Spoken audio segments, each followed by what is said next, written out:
فلازم للمجلس القومي للرياضه يبقى ليه دور، لان انا شايف ان المجلس القومي الفتره اللي فاتت ليه ادوار سلبيه كتيره جدا وبيخش في معارك غريبه جدا. انا من وجهه نظري شايف ان بند ال8 سنين ده كويس جدا، وشايف ان ما في حدش يقعد اكتر من 8 سنين، لكن المعركه اللي بتخوضها خدها بشكل احترافي.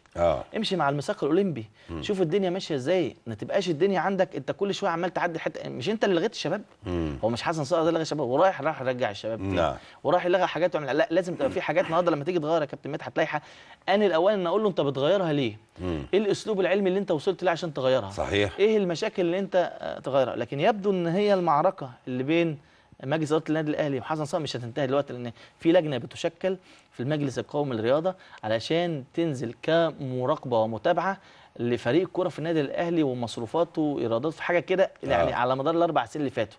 اللجنه ده تبدا تفتيش في الاهلي في الفتره يعني بيقلب في الدفاتر يبدا يقلب في الدفاتر. ماشي. لكن للامانه انا هقول لحضرتك على واقع انا كنت متكتم عليها وما كنتش حابب ان اقولها.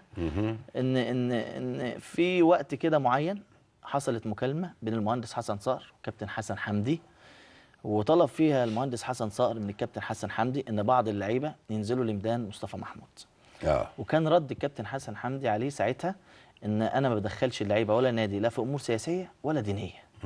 فيبدو ان القصص دي يعني ده كلام خطير. ده انا على مسؤوليتي يا كابتن، انا بقوله على مسؤوليتي. انت حضرت المكالمه دي؟ انا بقول على مسؤوليتي. بلغك؟ بقول على مسؤوليتي عشان خطوره الكاس ده كلام في منتهى الخطوره. انا بقوله على مسؤوليتي يا كابتن. يعني حد بلغ؟ لا ليا مقرب بده ولا ليا مقرب ده. وعايز اقول لحضرتك معلومه مهمه جدا.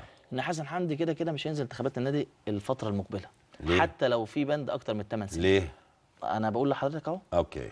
انا بقول لحضرتك تمام. مش هينزل حتى لو بند ال8 سنين مش هيطبق.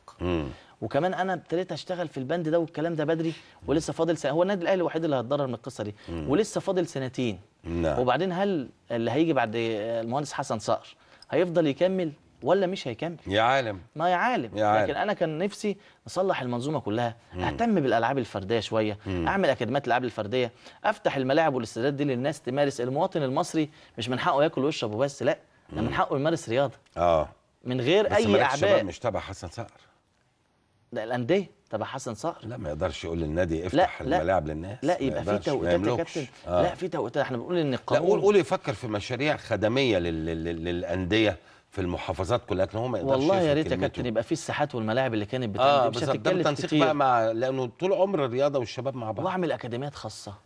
يعني مش خاصه ليا املاك افراد، لا، اكاديميه مثلا للتايكوندو، اكاديميه لالعاب القوه، تبقى حاجه متخصصه رفع الاثقال. ابدا اطلع حاجه كويسه. صحيح. طيب الاهرام في خبر مهم.